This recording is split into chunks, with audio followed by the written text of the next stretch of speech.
Olá, estamos aqui para mais um Papo Cabeça e hoje nós vamos falar sobre reforço livre.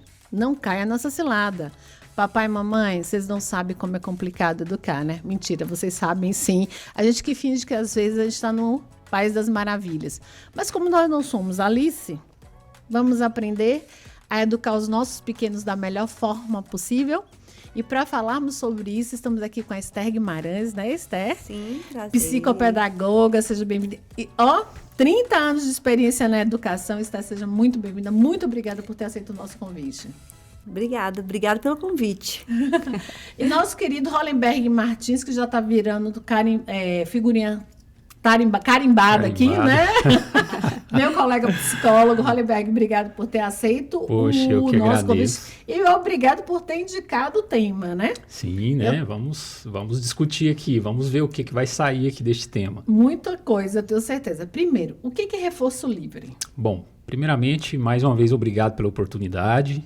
Obrigado, Esther, por você também estar aqui com a gente, compondo essa discussão. Acredito que é um tema muito novo para as pessoas que estão nos assistindo e vocês em casa aí. Então, vamos verificar aí se isso já aconteceu na família, se acontece na escola e, enfim. O que é o reforço livre? Quando nós trabalhamos com a psicologia comportamental, ela tem alguns conceitos. Normalmente, os alunos de psicologia vê a análise do comportamento como uma disciplina com termos bastante áridos, né, para se estudar, discutir. E temos uma preponderância comportamental que é a raiz da programação, do estudo, que rege os comportamentos dos indivíduos. O que seria essa preponderância comportamental? O comportamento do homem tenderá a modificar o meio e ser afetado por essas mudanças. Então, com base nesse princípio, o homem modificará o meio e será afetado por essas mudanças. Muitas relações que acontecem em casa vão poder afetar aquela criança em desenvolvimento de uma maneira muito imponente. E aí a gente começa agora a caminhar um pouco mais em direção a essa expressão, reforço livre. Então, o que seria um reforçamento? O que seria um reforço? Um reforço seria quando um organismo emitisse um determinado comportamento, ele produziria, assim, uma mudança no meio e seria gratificado com ela. Por exemplo, aqui neste exato momento, o que está mantendo a minha fala, obviamente, é a atenção que vocês estão me dando, assim como as câmeras que estão aqui captando. Se tudo isso saísse do ar, não teria por que eu continuar falando aqui. Então, está ocorrendo aqui, digamos, um ligeiro reforço. No caso de uma criança em desenvolvimento, nós vamos analisar, nós vamos observar com que frequência os pais atendem às necessidades das crianças em desenvolvimento, e isso é positivo, isso é importante. Por quê? Porque, logicamente, uma criança é muito dependente, né? Ela precisa aprender muitas coisas. Nós temos aqui a nossa colega que vai dar a sua contribuição também, mas a criança ela depende muito dos seus pais. E já nos primeiros estágios de vida ali, ela vai começar a emitir comportamentos de apontar no objeto, os pais vão entregar aquilo para ela vai emitir um comportamento de pegar um brinquedo, de chutar uma bola. E aí começa alguns comportamentos que a sociedade, de um modo geral, tende a caracterizar como indesejado, né?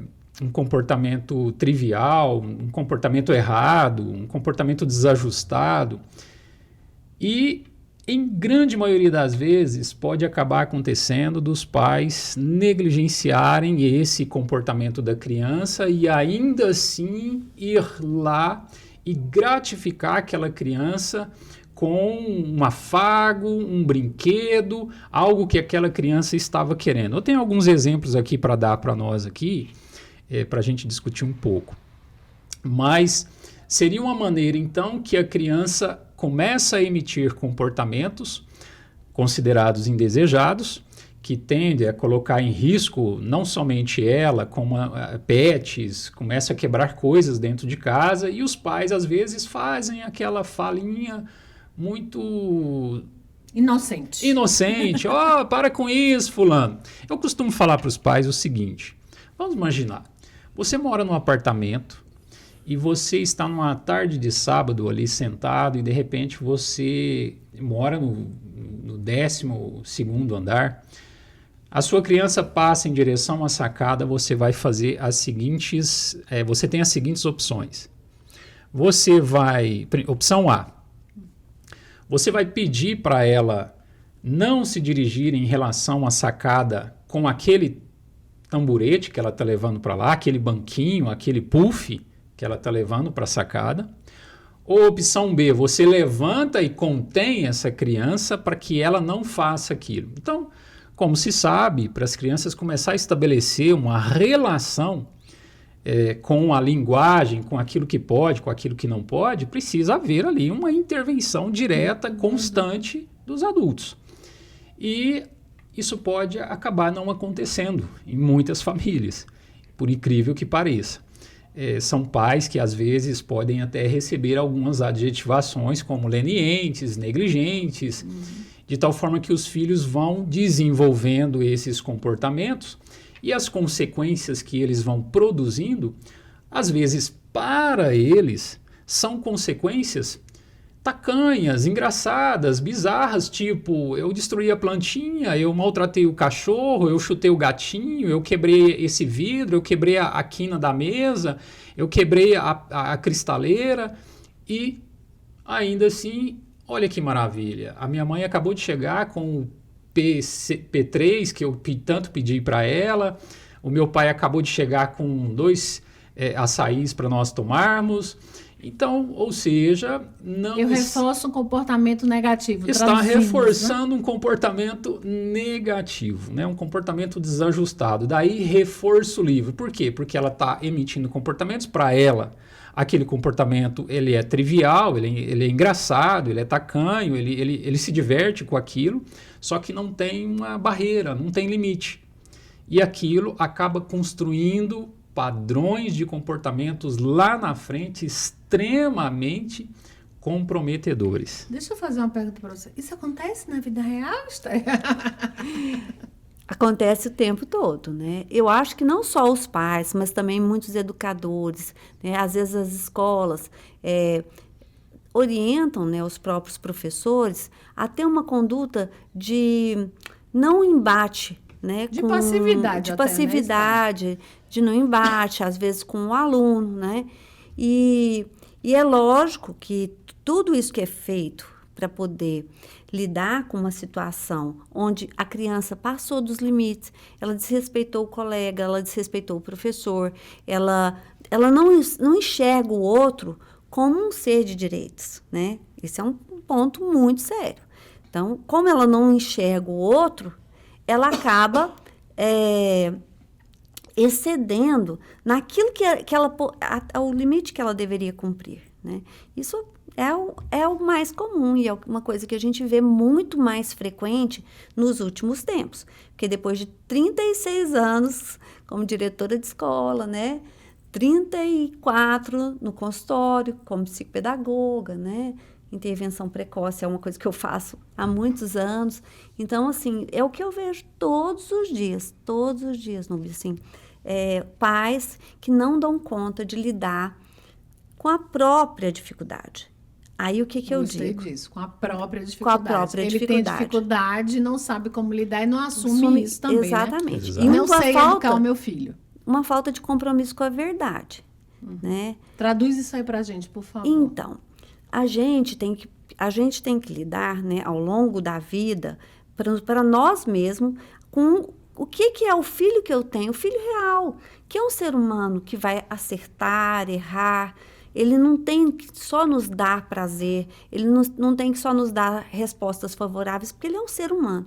Então, esse ser humano, no processo da vida dele, ele vai acertar e errar muitas vezes. E é muito importante para um ser humano saber que ele vai ser amado apesar dos erros, mas que esses erros, que essas dificuldades vão ser, sim, cerceadas. Por quê? Porque existe o outro, né? E nesse limite entre eu e o outro, a coisa precisa ser estabelecida de uma forma muito clara e objetiva. E é até interessante isso, eu vou voltar para você, Hollenberg. Eu tinha um paciente com TOD, transtorno opositor desafiador. O que é isso? Eu vou falar de uma forma bem simples, bem básica. São crianças e adolescentes que não respeitam a autoridade do outro. Basicamente isso. Limite. É limite. Não tem, Falta de limite. Falta limite, é. E aí, o menino tinha anos sem ir para a sala de aula e a gente conseguiu colocar um menino na sala de aula. Vitória, Os pais tiraram da terapia, porque o menino voltou para a sala de aula. O que eu soube depois? Que o menino brigava na escola, atacava pedra, brigava de murro. E aí eu parei assim, eu falei, gente, será que o pai e a mãe entenderam que quem manda são eles?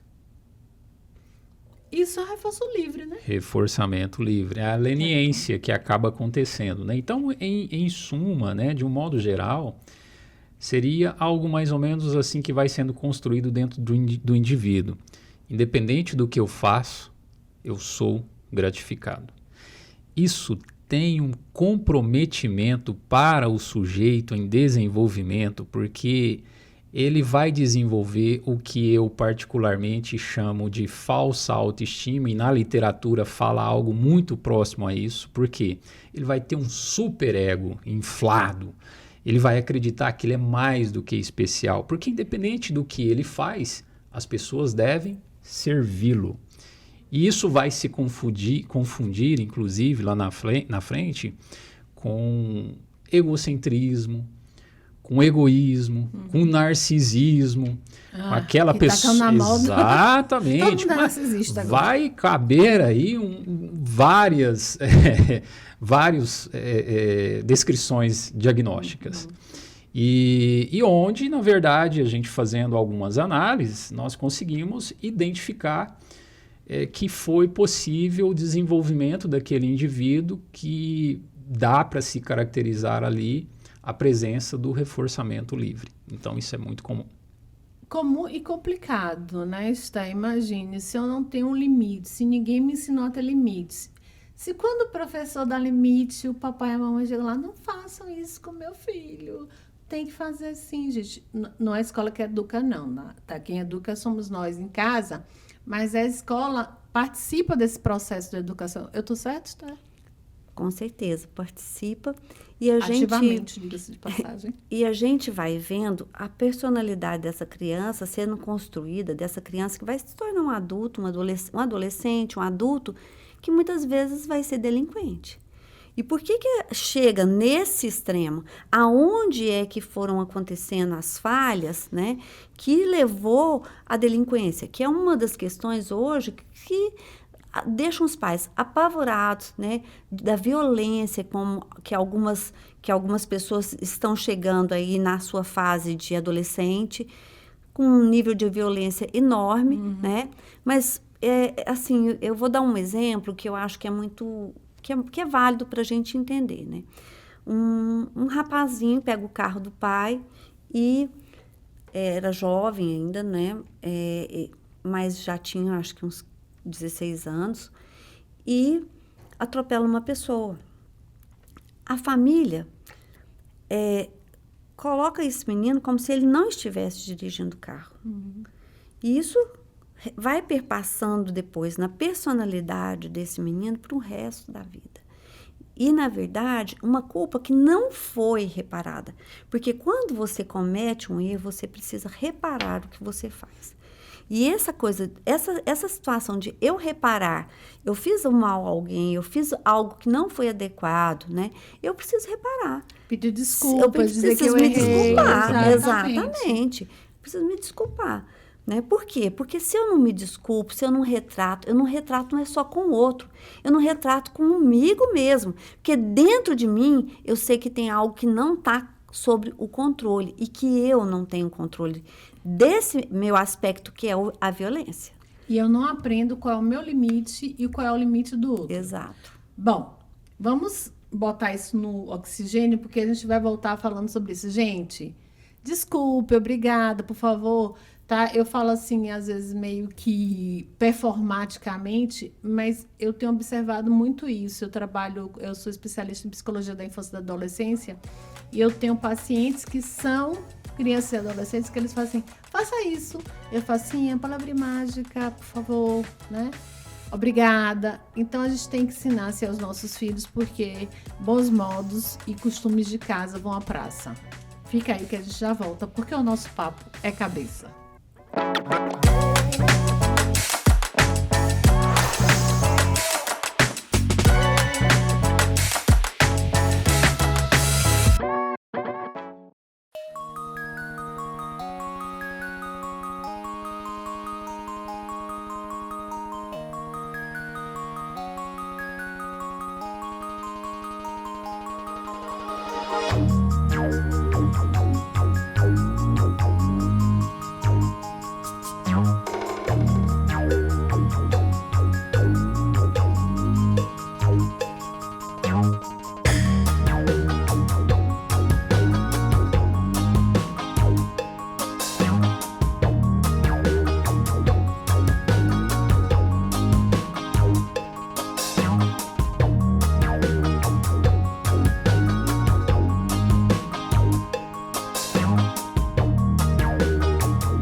Estamos de volta no nosso Papo Cabeça de hoje falando sobre reforço livre. Não caia nessa armadilha. Você já percebeu quando é que você reforça ou quando você diz para o seu filho que o comportamento dele está legal ou quando não está? O que você tem feito para educar literalmente o seu filho? Não estou falando de mandar para a escola, de pagar uma escola boa, de pegar reforço, curso de inglês, balé... Isso aí é alfabetização, né? Exatamente, tá? Educar. Dizer para o seu filho que, como eu falei no bloco anterior, Muito obrigada, com licença, tá? Me desculpe, são palavrinhas mágicas que devem ser sim ditas. E aí, Esther, eu vou voltar com você, tá? Quando eu não ensino para o meu filho esse limite, quando ele não entende que ele precisa desse limite, e aí tem coisas assim que são tão... essa semana eu vi um caso de um menino que avançou nos pais. Na realidade, ele matou a mãe e a irmã por causa da tela. Não sei se vocês viram isso, né? Eu sei que isso já cai em vício de tela, mas com certeza, para ele chegar a isso, ele teve um reforço. Um menino de 13 anos. Sem e o pai dúvida. está em estado grave. Tá? E aí eu falei assim, como é que esse menino chegou nisso, né?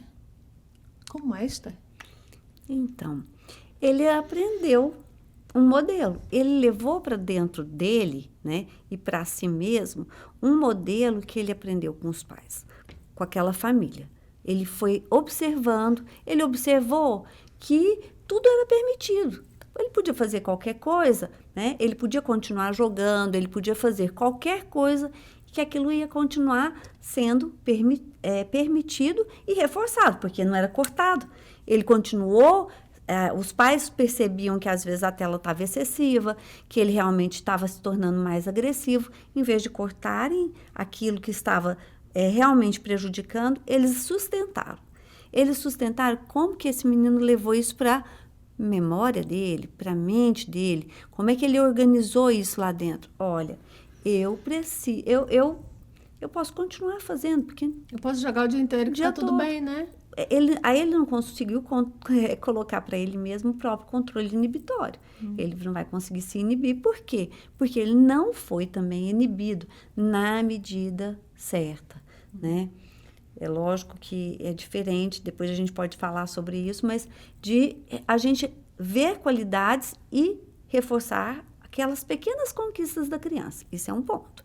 Agora, outro ponto muito diferente é a gente ver coisas muito ruins acontecendo e a gente ir permitindo. A gente cria uma mente leniente, uma mente que com ela mesmo tá tudo certo. Eu vou continuar. Laissez-faire, né? Laissez-faire. Deixa ser, deixa fazer, deixa acontecer. Exato. E aí eu vou te perguntar uma coisa, Hollenberg. Quando a omissão dos pais é um reforço livre? Exatamente. A omissão dos pais é um reforçamento livre, pois a criança entende que tudo que eu faço, eu começo a acreditar, inclusive, que eu tenho uma liberdade avassaladora, inclusive eu posso me tornar dependente demais do outro. Por que dependente? Porque tudo que eu faço, o outro me gratifica. Então eu cresço com aquela concepção que o outro tem que me servir. Gente, isso em relacionamentos, isso traz tanto conflito, tanto problemas para o indivíduo. E é importante a gente deixar claro também, pessoal que está nos assistindo, o seguinte: quando falamos de reforçamento livre, é importante nós sabermos que tão logo que uma criança recebe uma gratificação, um afago, um abraço, um beijo, um amor, um parabéns, isso pode acontecer, se não deve acontecer contingentemente, quer dizer, tão logo que há apenas a presença do indivíduo e não somente de comportamentos. Porém, o que nós estamos discutindo aqui é que muitos pais podem acabar caindo no desastre de gratificar, reforçar, independentemente do comportamento que a criança emite. Eles não prestam atenção no comportamento que a criança está emitindo. Então está fazendo um desastre ali, vai lá e beija, abraça, joga para cima. A criança está fazendo, está destruindo, está matando o cachorro, eles vão lá, entregam um brinquedo novo que a criança tanto estava querendo. Ah, para de fazer isso com o titio, vamos lá na loja buscar o seu videogame. Gente, o que está acontecendo? Tão logo que ele está destruindo ali as plantas, está machucando o cachorro, o pet, você está convidando ele para ele receber algo que ele tanto queria? Você está entendendo o que está em jogo ali? Ele está aprendendo esse padrão. E eu vi aqui a nossa colega Esther falando da questão da personalidade. O que é a personalidade para nós? É uma repetição de padrão. São comportamentos que foram sendo fortalecidos e foram se repetindo à medida que o tempo foi transcorrendo. Chega um ponto que isso atinge níveis aí estratosféricos, que a pessoa acredita que ela tem um desvio de conduta e vai ser identificado como um desvio de conduta, inevitavelmente. Esther, foi interessante que quando a gente estava pensando nessa mesa aqui para bater esse papo, você falou no reforço, eu posso dizer não verdadeiro? Né? Não verdadeiro, para não dizer mentiroso, né? Eu vou falar que parabéns para ver se eu me livro da criatura, né? Deixa eu deixar, ou então porque eu não estou prestando atenção. Vou falar sobre isso, porque quando o Hollenberg traz para a gente, os pais não prestam atenção e falam, parabéns, embora, vamos, tá ótimo. Eu não sei nem o que ele fez, eu não observei, então eu estou reforçando, né? Eu estou ali dizendo, foi legal o que você fez, mesmo que o que você fez não foi legal. E aí? Bom, aí a gente tem um padrão de pessoas que não enxergam o outro, né? Mas o que eu penso, assim, talvez seja o mais grave com relação à verdade, aquilo que realmente, né, está ali presente, é a dificuldade da família de lidar com a realidade. Ela fantasia um filho que não existe, né? Por quê? Porque ela também não dá conta de lidar com aquele filho que existe, que vai ter demandas. Todos os filhos, todas as pessoas que a gente se relaciona, relacionamentos são construções, né? E essas construções, elas dependem muito de como eu me vejo e como eu vejo o outro. O que eu enxergo em mim mesmo, que eu dou conta de lidar, e o que eu enxergo no outro. Então, eu percebo hoje que as pessoas, né, assim, é muito tempo, mas as pessoas, há 36 anos atrás, quando eu comecei, tinham assim, uma coisa um pouco mais sustentada. Trabalhavam, achavam que aquilo tinha uma importância, eles tinham valores mais consolidados. Uhum. Hoje, a coisa ficou muito superficial. Líquido, como diria Zygmunt Bauman, né? Tá líquido, o mundo tá líquido, viu, gente? Líquido, tá fluido. Tá fluido. E aí eles enxergam, na verdade, não conseguem olhar para si mesmos, não conseguem muito menos ver o outro e ver as dificuldades que aquele outro está atravessando, né? Porque é uma mente em formação. E todas as vezes, como o Hollenberg disse, que eu reforço alguma coisa que não foi bacana, eu acabo destruindo a potencialidade desse sujeito. Nossa, gente, assim, é tão complicado. Eu estava falando com as colegas, porque eu amo trabalhar com adolescente. Amo de paixão. E elas disseram, nossa, eu não suporto. Eu fiz, por quê? Por causa da família. Porque quem trabalha com criança e adolescente trabalha com a família. A gente pode dizer que a maior dificuldade, tá, nessa questão do reforço livre, do reforçamento livre, né, é a família? Sem dúvida. A análise do comportamento... Foi uma pergunta retórica. Eu só quis reforçar, na realidade. Não é nem retórica. Foi para reforçar para os papai e mamãe, por favor, olha aí a responsabilidade da gente. Papai e mamãe, gente, quando a gente fala, não só são o pai e a mãe, são as pessoas que cuidam, que tutelam essa criança e esse adolescente, tá? Então, é muito importante que vocês entendam que a responsabilidade de vocês é grande. É o avô, é o tio, é a tia... É alguém que está ali todos os dias com aquela criança. E, sobretudo, gente, se vocês têm uma babá em casa que fica mais tempo com seus filhos do que vocês, preste atenção no que ela está fazendo. Porque, às vezes, a gente acha, não, deixa lá em casa, depois eu corrijo. Não, elas passam 8 horas por dia com seu filho e você vai lá de noite 2 horas antes do seu filho dormir. Não que tempo de qualidade não seja importante, né? Isso, sem dúvida, com certeza. Então, hoje o tempo de qualidade está cada vez mais escasso. Uhum. Na verdade, já há muito tempo tem se pesquisado sobre esse assunto. Tem uma pesquisa que nunca me sai da cabeça, que eu ouvi de um professor uma vez. Qual era o tempo de qualidade que o homem, exclusivamente, passa com o filho no decorrer de um dia? Vocês têm ideia? Tenho até medo. Eu prefiro não saber. Chuta. 1 hora? 3 minutos. O que é 3 minutos? Pena que eu não lembro a fonte para deixar aqui para vocês. Mas pesquisei. Tempo de qualidade do homem com os filhos. Com os filhos. 3 minutos. 3 minutos. 3 minutos. Agora, o que é o tempo de qualidade? Pele com pele. Pele com pele. Então, essa questão do reforço livre, tudo isso que você acabou de dizer, Nós já tivemos casos publicados aí em congressos de filhos numa idade adulta aí de 29, 32, apontar uma arma para os pais, exigindo que os pais comprassem um carro para ele, exigindo que os pais fizessem um depósito de tantos mil reais para ele viajar o mundo. Exigindo, são coisas extremamente... 30 anos, eu vou te contar de 50, 29. Que exigiu da mãe que ela desse a pensão do pai, porque a pensão do pai é dela. Muito provavelmente reforço livre. 50 anos. Perceba que a pessoa tem dificuldade de discriminar, uma coisa que eu falo, vocês que estão nos assistindo, pais principalmente, façam psicoterapia. Por quê?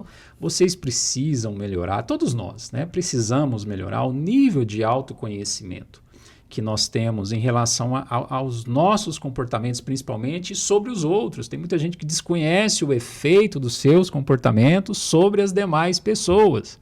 Não sabe o que está fazendo o outro sentir, não sabe o que está fazendo o outro realizar.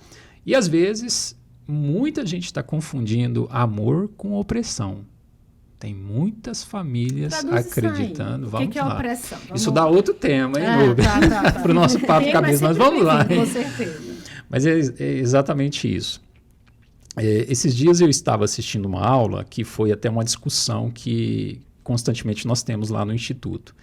E aí estava tendo uma reforma na casa de um rapaz, de um jovem, adolescente aparentemente, e o pedreiro falou para ele, olha, por que você não pede isso pro seu pai? Ele falou, eu não.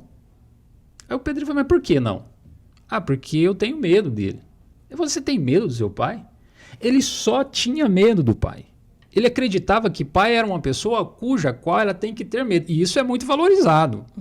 E isso é muito valorizado até hoje. Né? É a tal da opressão. A tal da opressão. Então, a partir daquele momento, aquele jovem prestes a se tornar um adulto, ele iria mudar esse conceito dele de pai. Ou seja, o que ele estava pensando que recebeu de amor ali ao longo da vida, ele teve, na verdade, foi um opressor. Então, dá para nós discutirmos muito bem isso aí num próximo tema, viu, Núbia? É muito mais recorrente do que a gente pensa, né? Mas fica aí. E você também, porque a gente volta já já, porque o nosso papo é cabeça.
Estamos de volta no nosso Papo Cabeça de hoje falando sobre reforço livre. Não caia nessa armadilha. No bloco anterior, nosso querido Hollenberg está falando sobre amor e opressão, né? Que às vezes a gente confunde. Isso é muito comum, você vê isso na escola, Esther? Você com 36 anos aí de experiência como diretora de escola. Então, vejo também, né? Existem pais que são muito, muito flexíveis, né? Que acabam não colocando nenhum limite nos filhos. E nós também temos o oposto, que são pais tão opressores, que não permitem, na verdade, que aquele filho se relacione verdadeiramente com ele, né? Porque quando você se relaciona com o outro e a única coisa que você tem pelo outro é o medo, não existe relação, né? Tá tudo ali muito embotado e o que você se relaciona, na verdade, é com alguma coisa que está muito acima de você. Porque a relação, ela tem que acontecer num nível, né? Equilibrado. Exatamente. Isso não... a gente pode dizer que esses pais opressores, né? Eles estão se defendendo porque, ao meu ver, se eu estiver errada, Hollenberg me corrija, eu acho que é porque eles não sabem o que fazer, então eles oprimem porque é mais fácil, né? Pode? Com certeza. Né? Eu acho que você falou muito bem, assim, se eu for né? debater com você de igual para igual, como é que eu tenho um argumento para isso, né? Então, o que é que eu vou fazer? Eu vou te reforçar de forma negativa, porque também não deixa de ser um reforço livre, né? E aí eu vou te dizer, manda quem pode, obedece quem tem juízo, então, por favor, eu tô mandando e acabou a história. Eu falei isso porque, na realidade, quando você não sabe o que fazer, você não age, você reage, né? Sim. Perfeito. É isso? Exatamente, por aí. É isso mesmo. E aí, Hollenberg, eu queria que você trouxesse aí pra gente, voltando à questão também do reforço livre, Sim. a história que você estava contando aqui nos bastidores, que eu fiquei chocada. Eu fiquei tão chocada, gente, que eu quase não volto aqui pro programa.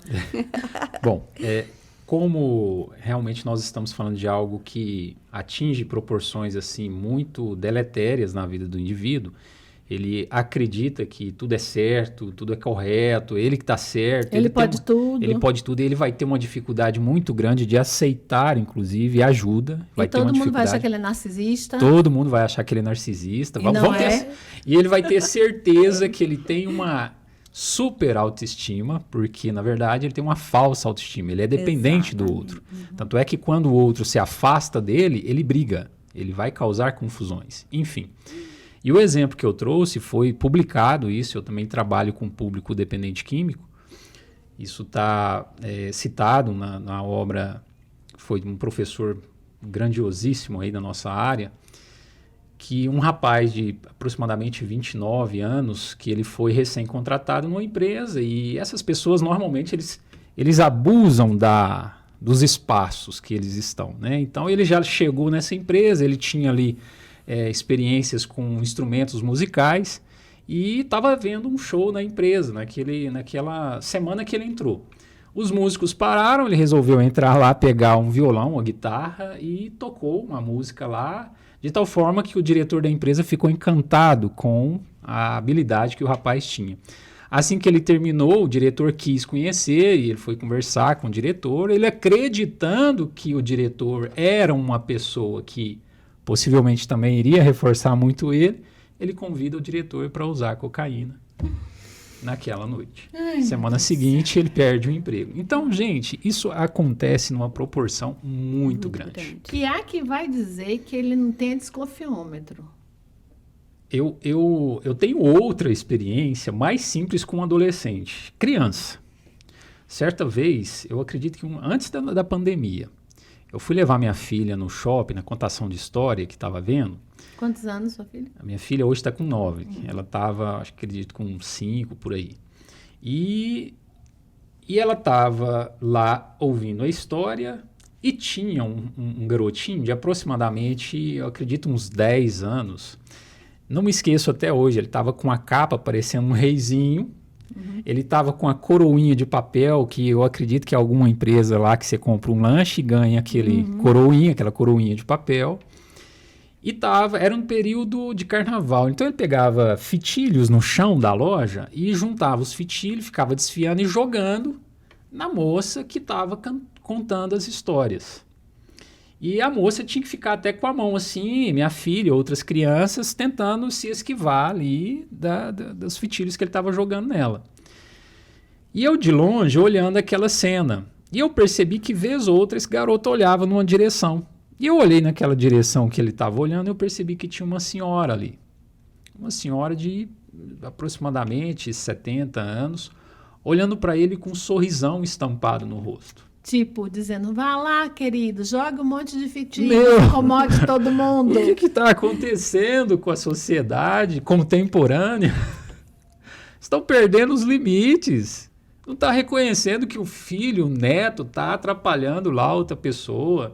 Cadê a intervenção? Aproxima, para aí, vem cá, convenhamos, você sabe o que você está fazendo, enfim, não. Estava dando um sorrisão, mais ou menos com essa mensagem. Então, tem muitas mensagens sendo enviadas diretamente. Não, Hollenberg. Estava com essa... Ela só não verbalizou. Exatamente. Isso, querido, parabéns. E é isso que a gente vê no dia a dia, são essas crianças que estão ali... Porque eu ando muito assustada com o ambiente escolar, porque quando eu vejo a mãe dizer, vou na escola porque a professora chamou meu filho a atenção, meu coração até dispara. É sério, gente. Aí eu vou brincar como eu brinco com meus pacientes adolescentes. Ai, meu Deus, é sério, porque tem que chamar atenção. Sim. Não tem, Esther? Você que é psicopedagoga, explica para os pais, olha ali naquela câmera e diz assim, papai, mamãe, o professor pode chamar atenção, claro que de forma educada, doce, quer dizer, firme. Quando a gente fala doce, é que as pessoas não entendem que tem que ser firme. Ser firme não é ser grosseiro. Exato. Traduzindo, né? Então, vou dar um exemplo, gente, porque eu acho que o exemplo, ele ilustra muito bem o acontecimento. Nós temos uma criança, nós temos várias, mas nós temos uma criança com TEA, é um menino, assim... Transtorno do espectro autista.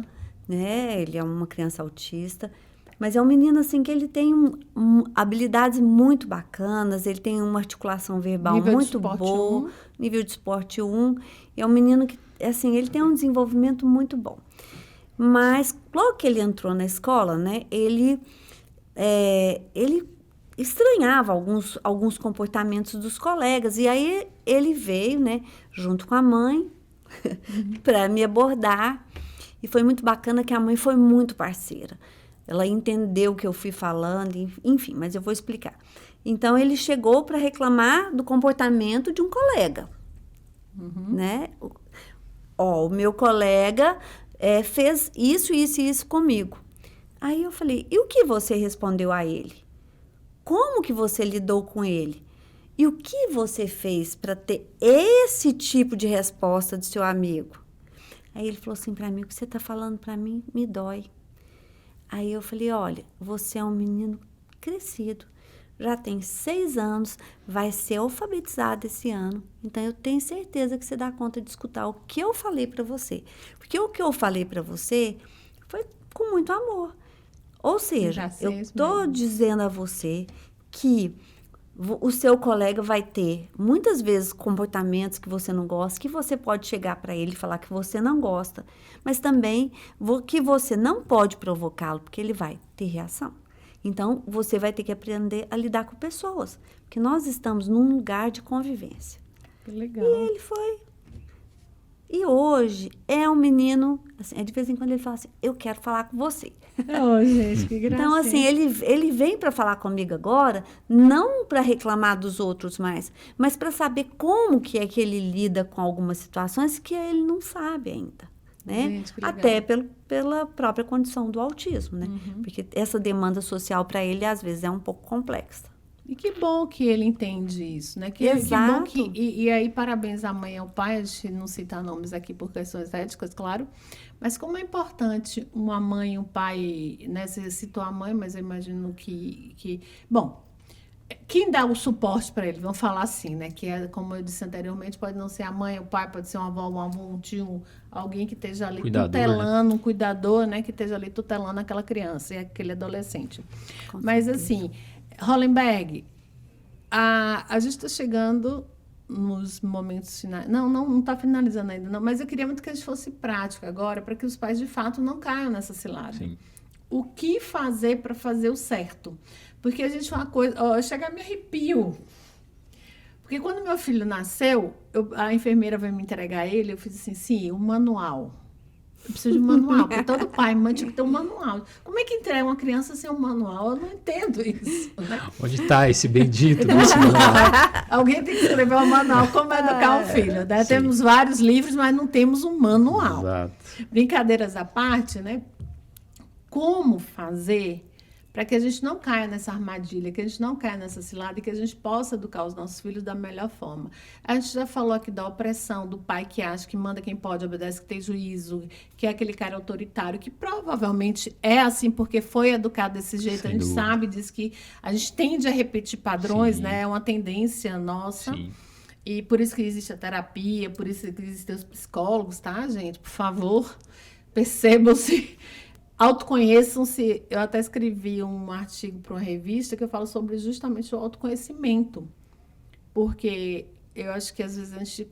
às vezes não, normalmente quando a gente não se autoconhece ou se auto-reconhece, a gente acaba caindo em armadilhas. Exato. Então, de forma Exato. pragmática, meu amigo, o que fazer, né? Como é que esse reforço livre pode ser positivo? Porque ele pode ser positivo. Sim, pode ser E positivo. a intenção é essa, né? O Watson Skinner. Skinner, Skinner, exatamente. Bom, vamos lá, né? Vamos colocar a coisa um pouco mais prática. Pegando por esse ponto que você falou por último aí. De fato, é muito importante nós prestarmos atenção no comportamento dos nossos filhos. Para que, ao nos interagirmos com ele, nós também possamos construir nessa criança o devido valor dela, porque se eu começo a valorizar, a gratificar, a parabenizar, a encher de purpurinas, estrelinhas, ela, sem tomar em consideração os comportamentos que ela está emitindo, gente, isso precisa ser subsequente. Quer dizer, ela acabou de fazer uma coisa ali, eu vi, não dá para eu oferecer aquele sorvete, aquele açaí que está na geladeira lá, Quando que ele ela faz uma nem coisa sabe. errada, que você Quando ela fala. faz uma coisa errada, não dá para me propiciar aquilo para ela ali naquela ocasião. Outro erro banal que os pais acabam cometendo é a criança às vezes está dando uma birra, está fazendo alguma coisa desastrosa. Na tentativa de tirar a criança daquilo ali, eles acabam indo lá oferecendo outra coisa mais interessante para ela parar de chorar. Existe um princípio de contiguidade, quer dizer, tão logo que esse comportamento ocorreu uma gratificação, a tendência é que aquele comportamento se fortaleça. se repita. Então, vamos tomar em consideração isso. Portanto, nós precisamos observar e muito o comportamento dos filhos, das crianças, para que nós possamos não passar de lenientes aí com elas. Então, a receita seria, né? De fato, estamos chegando nos momentos finais, passou muito rápido esse relógio. Acho que tem alguma coisa errada com ele, gente. Também estou achando. Tá, eu tô achando. Também. Reforçar o que é reforçável, ou seja, o que é correto, o que é certo, com muito carinho, com muito amor, e o que não é, a gente vai olhar para o filhote e dizer, não foi legal? Não foi é isso? legal. E eu penso assim, a gente sempre acha coisas bacanas que a criança está fazendo e pode fazer.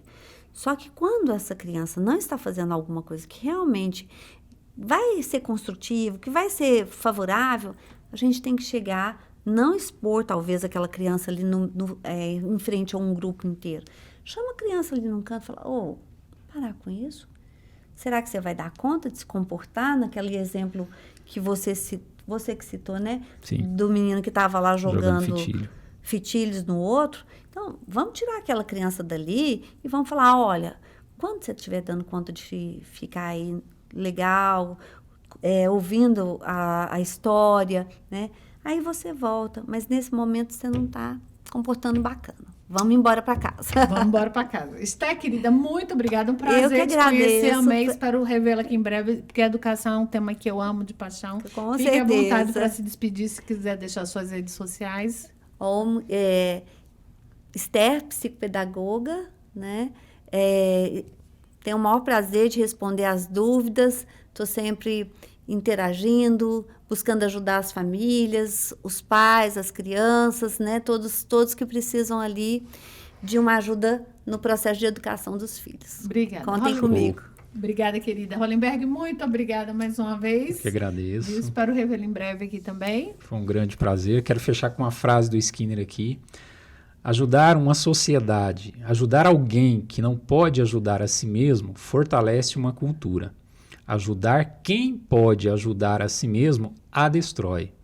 Então, siga lá nas minhas redes sociais, @HollenbergMartins no Instagram. Tem meu site também, www.hollenbergmartins.com.br. Será um prazer responder aí quaisquer dúvidas. Estarei à disposição. Obrigado mais uma vez. Eu que agradeço e agradeço a você também que está com a gente.